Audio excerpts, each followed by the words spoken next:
Okay, Jai Jinendra, everyone. Today we begin, well, really a journey into the very heart of Jain philosophy. We're exploring its supreme principle, ahimsa, the path of nonviolence. And I want to start us off with a question, actually, a really profound one for you listening. What if, what if every single living thing, right, from a person to, I don't know, a tiny worm or the most, magnificent tree, even down to a single drop of water, what if it possessed an eternal conscious soul, a soul deserving of absolute protection? Now, the source material we're looking at is really clear on this. This isn't some modern ecological trend, or just a nice slogan for being ethical. No, this is the ancient, it's a rigorous and kind of total cosmological foundation of Jainism. It stretches way back. And if you accept that premise, that core idea, then the highest moral imperative, well, it just has to be non-harm, doesn't it? This principle, it's all wrapped up in this foundational phrase, the one that really guides the whole tradition. Ahimsa Paramo Dharma. Usually you hear it translated as non-harm is the supreme moral virtue, or sometimes even the highest religion.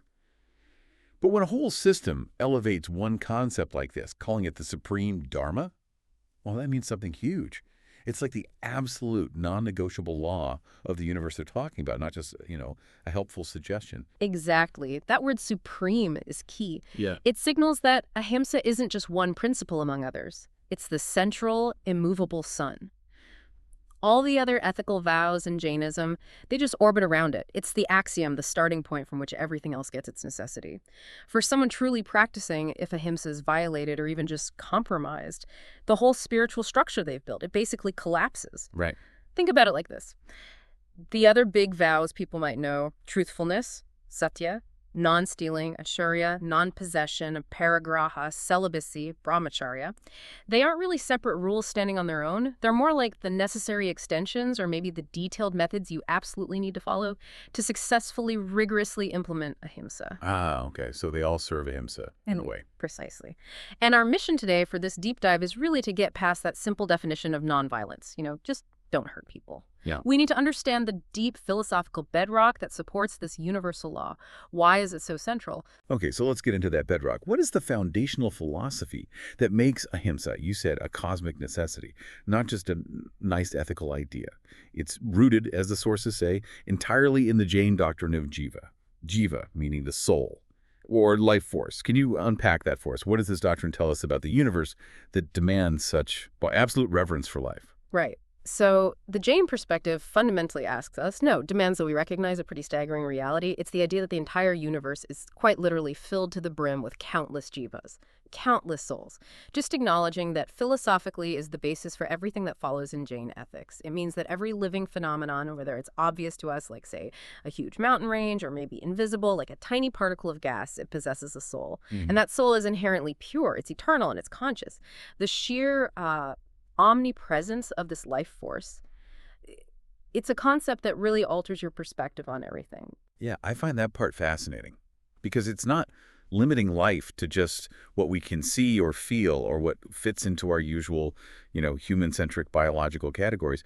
It insists on this entire cosmos. Yes. Vibrating with individual life energies. Exactly. And that universality of the soul, that idea that it's everywhere, leads directly to the core reason for non-harm, which is the doctrine of equality. This is the really crucial point that elevates ahimsa to that supreme position we talked about. All these souls, these countless jivas, they are fundamentally equal in their intrinsic nature. At their core, they are all pure consciousness. So, okay, even if their current physical form is wildly different, one's a human, one's a blade of grass, the actual spark of life, the jiva inside, is identical. Precisely. And crucially, they are also equal in their potential to achieve the ultimate goal, which is liberation, or moksha. Moksha is that highest spiritual aim, freedom from the endless cycle of birth, death, and rebirth. Right, the end of suffering. Yes. So if your ultimate goal as a soul is moksha, and every single living entity out there has the exact same potential to reach it, then harming any jiva, well, philosophically speaking, you're impeding or damaging a soul that is fundamentally equal to your own on its journey towards that same liberation. Right. It's not just, an ethical slip-up. It becomes an act of profound spiritual disregard. You're disrespecting another entity that's seeking the very same ultimate freedom that you are. That concept really shifts things, doesn't it? Mm-hmm. Seeing every organism, plant, animal, whatever, not as a resource, not as an object, but as a fellow traveler. Yeah. Someone on the same cosmic road, basically, striving for the exact same destination. That totally changes the relationship you have with the physical world around you. Right. It makes ahimsa, like you said, less of an ethical choice and more of a cosmic necessity, something dictated by the very structure of existence itself. That's the genius of the system, really. It builds the ethics right from the cosmology, from the ground up. Mm-hmm. If you genuinely accept that the universe is teeming, absolutely packed with equal eternal souls, then non-harm must be the supreme guiding principle for how you act, because every single action you take carries this immediate inherent risk of damaging another soul's journey. Okay. Now, this is where it gets even more challenging, I think, for most people's understanding. Let's turn to the part of the doctrine that really pushes against conventional assumptions about what's living or sentient. Mm-hmm. We usually classify life based on senses, right? Mm-hmm. And Jainism acknowledges that two beings with 2, 3, 4, 5 senses, insects, animals, humans. But then we get to this profound and, frankly, revolutionary concept of the Ektrea. Yes, the Ekendria. This is where the path takes a really radical, almost counterintuitive turn for many. These are the one-sensed beings.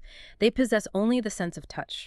Now, if we just stopped there, most people would immediately think, okay, plants. And recognizing plant life as possessing souls is already a pretty rigorous ethical boundary that many Jains adhere to strictly. But the Jain classification goes much, much further. It extends the scope of what counts as life far beyond our typical biological definition, you mean? Far beyond. You're saying the philosophical boundaries of life for the Jain practitioner are just vastly wider than those used in, say, Western science or common understanding. Yes, exactly. Absolutely. The doctrine explicitly states that the very elements themselves, earth, water, fire, air, are considered to house jivas, one-sense jivas. This is the sheer scope of the belief that forces that total cosmological shift we mentioned. We aren't just talking about plant life, which have their own category Banabhatakaya jiva, or vegetable-bodied souls. We have to include these fundamental elemental categories too. Okay, let's spend some real time here. We need to understand these specific categories because this is, I think, the surprising bit of knowledge that someone listening really needs to grasp. So which elements, specifically, are considered to possess these one-sense souls? They're grouped into 4 main elemental categories, often seen as the very foundation of the material world itself. First, you have the earth-bodied souls. The Sanskrit is Puthvikaya. These souls are believed to be present in things like clay, sand, stones, gems, even metals. So, when a stone is broken, or minerals are mined from the earth. From the Jain perspective, jivas are being displaced, disturbed, or harmed in that process. So just walking on the ground or building something with stone, you're interacting with living souls. Precisely. That's the implication. Second, we have the water-bodied souls, or Apkaya. This is the water you drink, the rain that falls, the morning dew, rivers, oceans, all of it. Water isn't just seen as H2O, a chemical compound. It's understood as teeming with countless one-sensed souls. Okay. Earth, water, what else? Third, there are the fire-bodied souls, Tejaskaya. These are found in flames, sure, but also in heat, light, even electricity. Fire has souls. Yes. And finally, the fourth category, the air-bodied souls, Vayukoya. This is the very air you're breathing right now, the wind, all gases. They're also considered to be filled with these one-sense jivas. Wow, that is truly mind-bending is maybe the only way to put it. If the air I breathe is teeming with life, if the water I drink is filled with jivas, and if every step I take potentially harms earth-bodied soul, how on earth is it even possible to live? How do you function without constantly violating ahimsa at such a fundamental level? Doesn't that just lead to paralysis or overwhelming guilt just for existing? That's a profoundly important question. It's really the practical crux of the matter, isn't it? And the answer lies in a very rigorous philosophy of minimization and intention, not in some utopian, impossible ideal of eliminating all harm. Jainism is very realistic in acknowledging that basic existence requires some level of hisa, some level of harm, just to sustain the physical body. You have to breathe, you have to drink, you have to eat something. The goal, therefore, isn't the impossible target of zero harm. It's the rigorous, systematic, and deeply intentional minimization of harm. And that minimization is based on developing an ever-increasing awareness of where life is present in all these forms. Okay, so it's not about achieving perfect harmlessness, which seems impossible, but about striving for the least possible harm through constant awareness and deliberate choices. So the spiritual practice becomes a kind of controlled, conscious existence. How does this awareness of akendria, of these elemental souls, actually translate into daily life, especially for lay people, not just monks or nuns who take extreme vows? It demands an exceptional level of conscious awareness. Mindfulness applied to absolutely every interaction with the material world. Let's take the water-bodied souls, the Apakaya, for example. Because water is understood to be filled with jivas, a devout practitioner can't just turn on the tap and drink without careful consideration. Traditional Jain practice involves boiling water first and often filtering it through a cloth. Right, I've heard about that. And this isn't just about hygiene, though that might be a side benefit. It's explicitly done to minimize harm. The idea is that boiling it helps to ensure any larger organisms are dealt with in one go, and it changes the state of the water-bodied souls, making it permissible to drink for a limited time. Filtering removes larger jivas too. It concentrates the unavoidable harm into a single conscious act rather than continuous casual harm through unmindful consumption.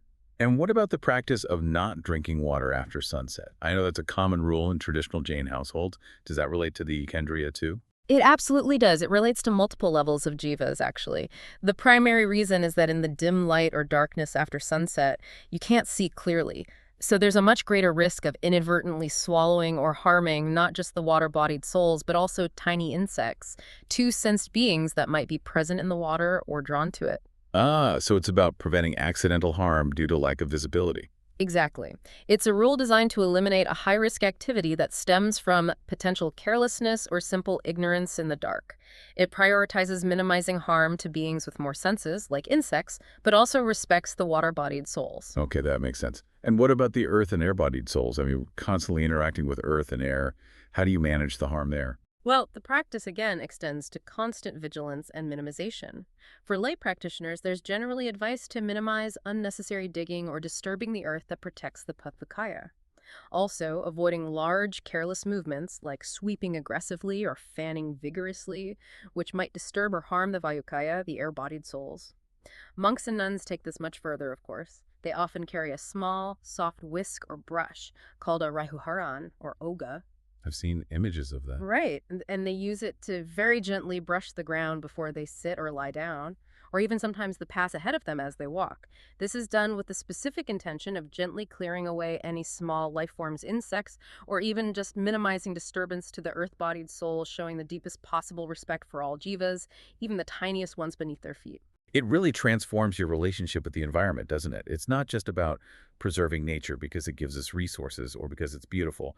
It's about acknowledging that the environment is fundamentally alive. It's filled with these eternal souls, and we have a deep responsibility to protect them and disturb them as little as humanly possible. Yes.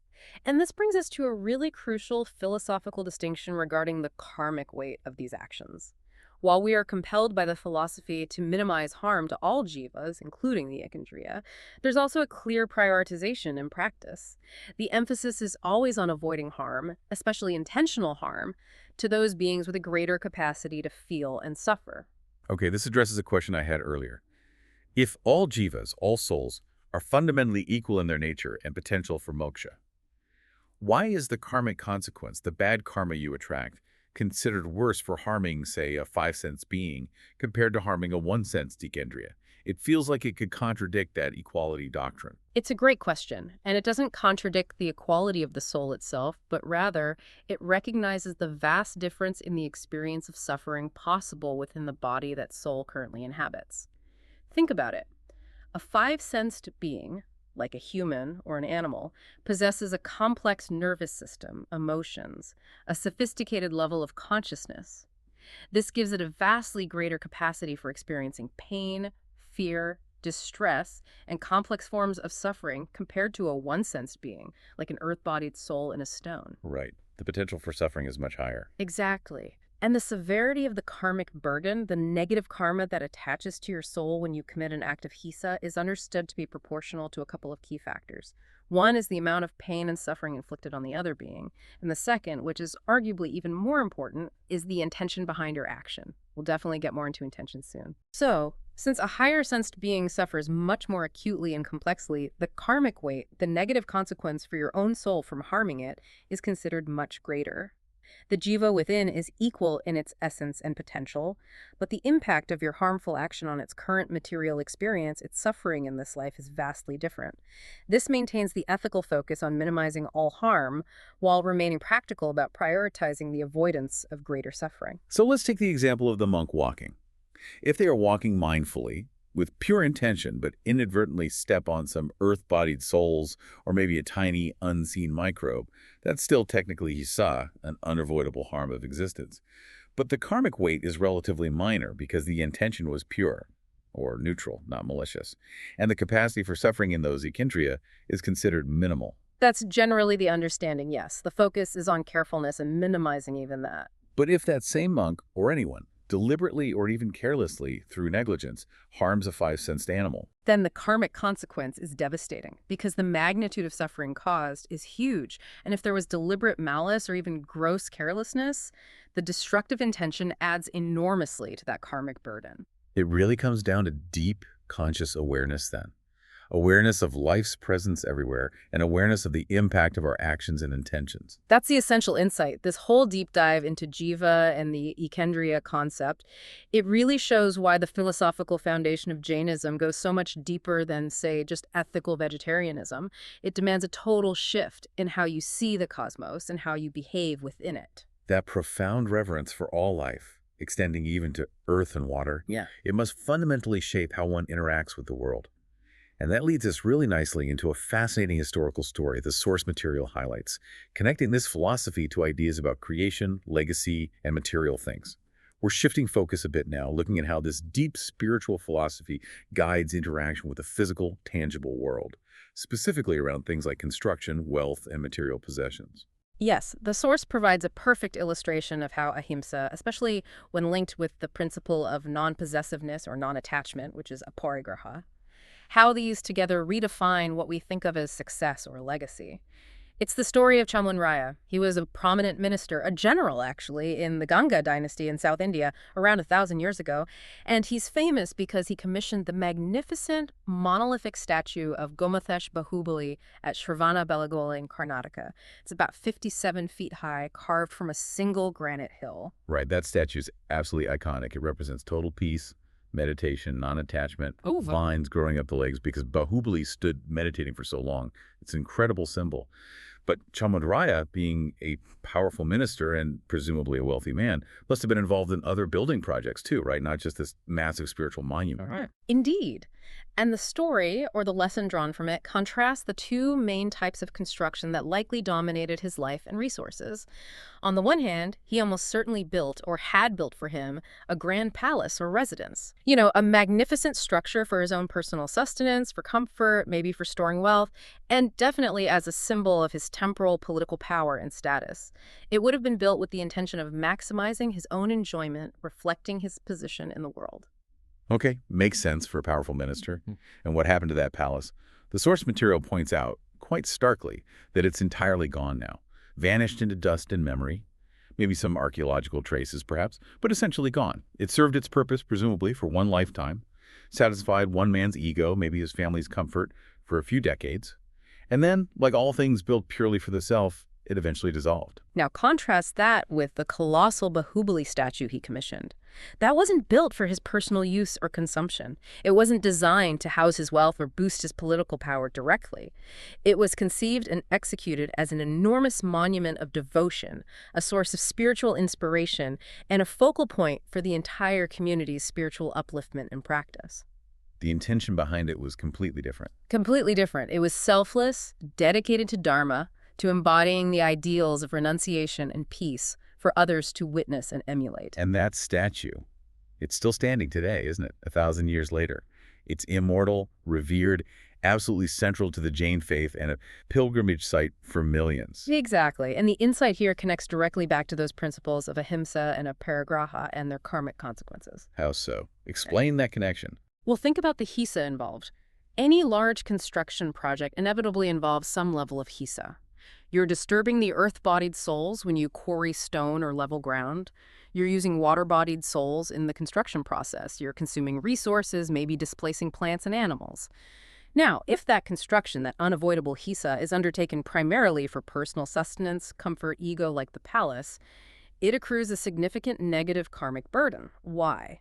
Because the driving intention is rooted in attachment, in possessiveness, parigraha, in the self. So are you saying that even if, hypothetically, the construction of the palace used the exact same amount of stone, water, and labor as the statue, the resulting karmic footprint of the palace would actually be heavier, more negative? Absolutely. According to this philosophical framework, yes.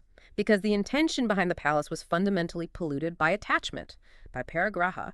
The palace, built for the self, is inherently fleeting, temporary, and it carries the karmic weight of the ego and possessiveness that drove its creation. But the statue, built for others, dedicated to devotion, aiming to inspire renunciation. It was built with an intention largely free of selfish attachment.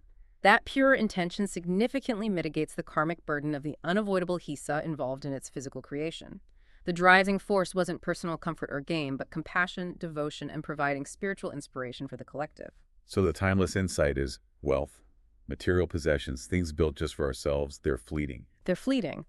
But what is given to others? What is created out of devotion or for genuine spiritual inspiration or the betterment of society? That transcends the purely material and can become, in a sense, eternal.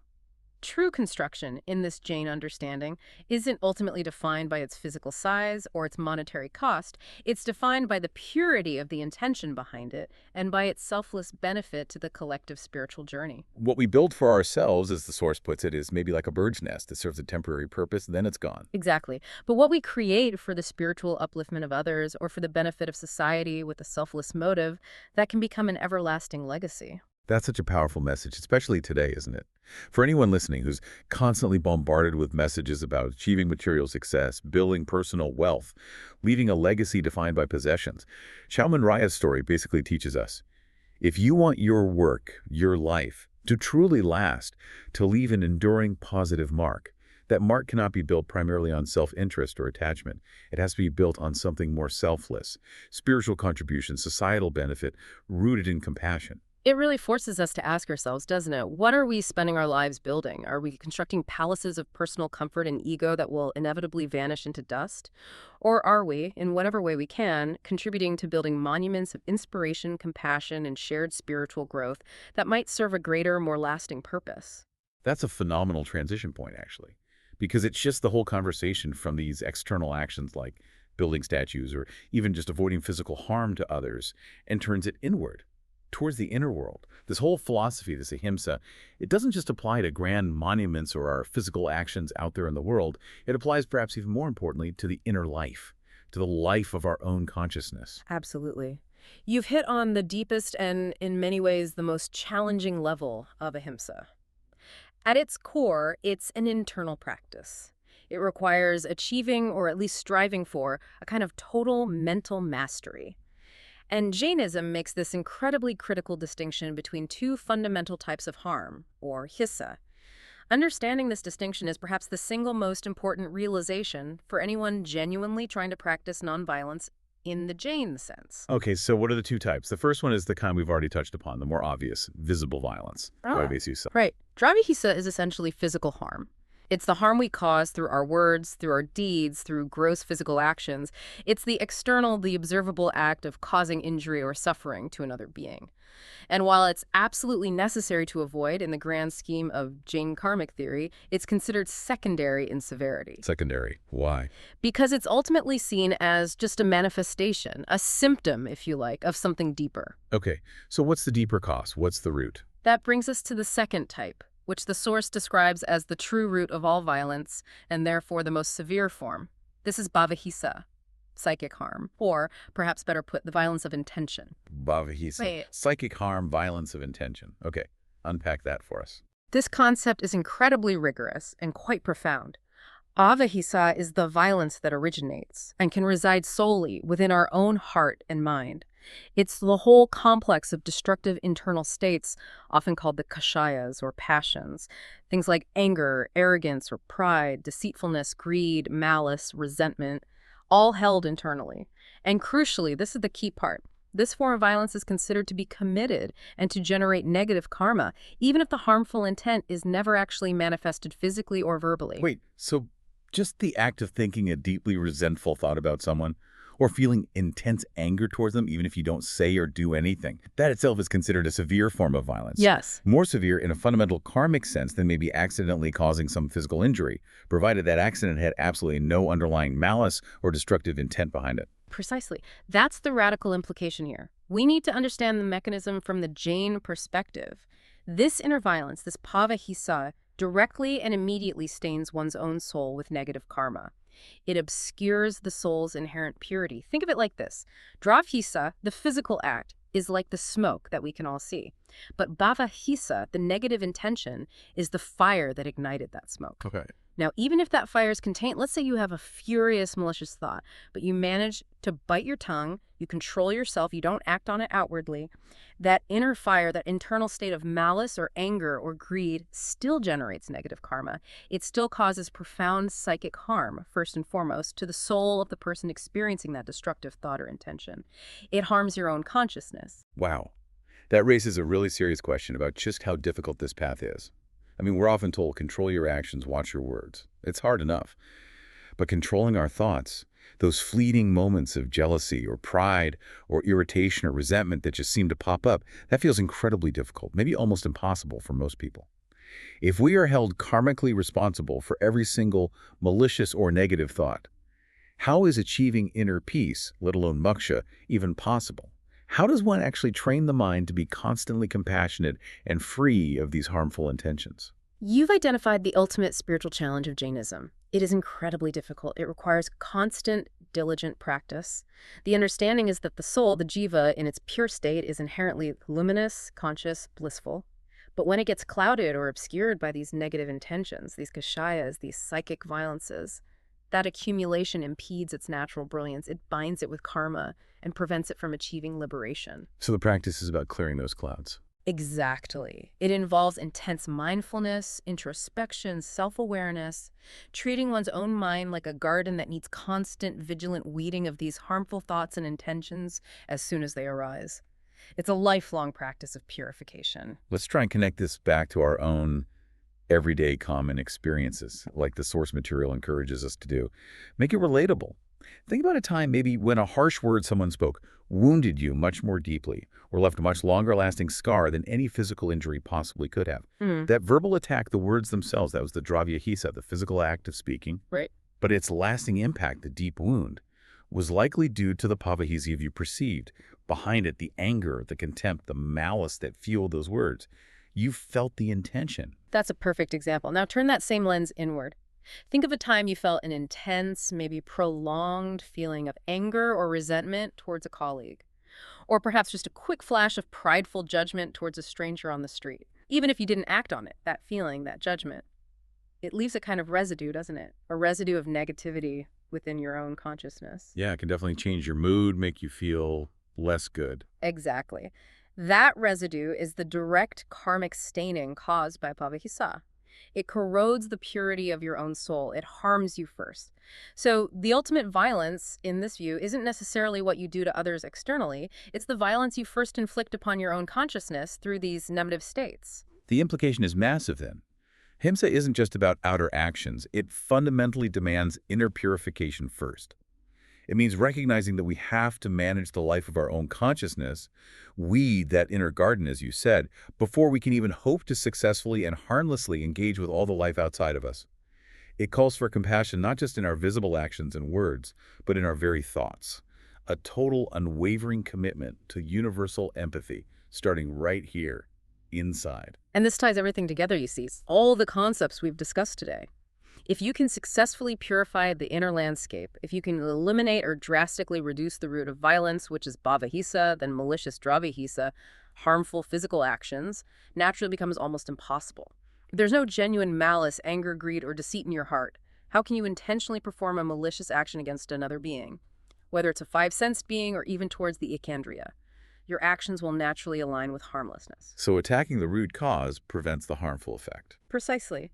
This makes tackling bhavahisa the most challenging, yes, but also the most absolutely essential spiritual practice on the Jain path. It's the key to everything else. Wow. This has been an incredibly rigorous deep dive. We've covered the very definition of life, the nature of lasting legacy, and ultimately our profound responsibility to our own inner world, our own consciousness. Let's try and quickly summarize these core truths for everyone listening, just to help these really important ideas settle in place. Sounds good. We've really established three central, interconnected pillars today, haven't we? All underpinning this concept of ahimsa as the supreme dharma. Okay, first, ahimsa is the supreme dharma. It's the central pillar, the sun around which everything else orbits, supporting all ethical and cosmic laws in Jainism.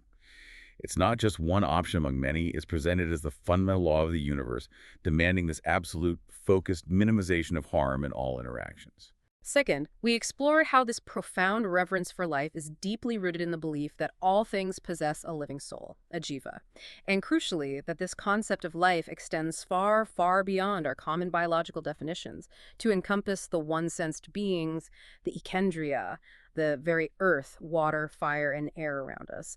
And recognizing this forces that rigorous, systematic minimization of harm in every tiny facet of daily life, from the food we eat, to how we handle water, to how we move through the world. Right. And third, and perhaps the most transformative insight for many, is that true nonviolence, true ahimsa, begins within. It starts by addressing not just our physical actions or words, the dravihesa, but by confronting our harmful thoughts and intentions, that critical and ultimately most severe violence of the heart, bhavahisa. And the story of Chamandaraya beautifully reinforces this. Only what is built with a purified, selfless intention, free from attachment and ego, truly endures. Because, at the end of the day, the only possession that truly travels with the soul from life to life is the accumulated karma. And that karma is primarily shaped by the quality of our intentions, our bhava. So thinking about practical application for the week ahead, maybe we can offer a gentle but focused invitation to everyone listening. Something practical to take away from this deep dive. How about simply noticing? Just practice the act of simply noticing. Notice the life teeming all around you, maybe in ways you hadn't really considered before. Think about those ekandriya, the life in the elements. Feel the silent responsibility of your interactions, however small, knowing the Jain perspective sees this world as just vibrating with jivas. That's a great starting point. And critically, extend that noticing inward. Notice the thoughts and intentions that arise within you. The potential bhava hisa, those flashes of anger, judgment, greed, pride. Notice them without harsh judgment towards yourself, because that judgment itself can be a form of hisa. But just notice with a gentle, unwavering awareness. The goal here isn't immediate stressful perfection. That's unrealistic. It's simply about recognizing where the true violence, the root of suffering, often starts right there, in the impulses and habits of the mind. That simple, conscious act of noticing both externally and internally, that feels like the first vital step on this unwavering path toward genuine nonviolence. So now that we've hopefully gotten a much deeper understanding of the what and a why of ahimsa, this foundation of the supreme dharma, where do we go next? We need to understand how someone actually lives this day to day. That's exactly right. We've laid the philosophical groundwork. In our next deep dive, which we're calling Vows in Daily Practice, we're going to pivot entirely to the concrete practicalities. We'll explore the rigorous rules and vows that shape a Jain's life, looking at both the extreme vows undertaken by monks and nuns, but also, very importantly, the practical ethics, the dietary rules, the guidelines for professions that are followed by everyday laypersons. We want to bridge that gap between this profound philosophy and the reality of mundane daily existence. Sounds fascinating. So we'll explore how this cosmology, this view of jiva and ekandriya and bhavasa, actually translates into specific actionable rules. Rules that govern things like food preparation, the types of businesses considered acceptable, even travel. Exactly. How does one navigate the world while trying to adhere to these demanding principles? That's what we'll unpack next time. Excellent. Looking forward to that. But for now, as we close out today's deep dive, let's leave you, our listener, with this final provocative thought to mull over. If the greatest and most fundamental act of violence, bhavahisa, is rooted in our own internal malice, anger, and attachment, then perhaps the greatest, most enduring act of construction isn't building some external, physical monument out of stone or metal. Perhaps the greatest act of construction is building an inner world, an inner sanctuary that is free of bhavahisa.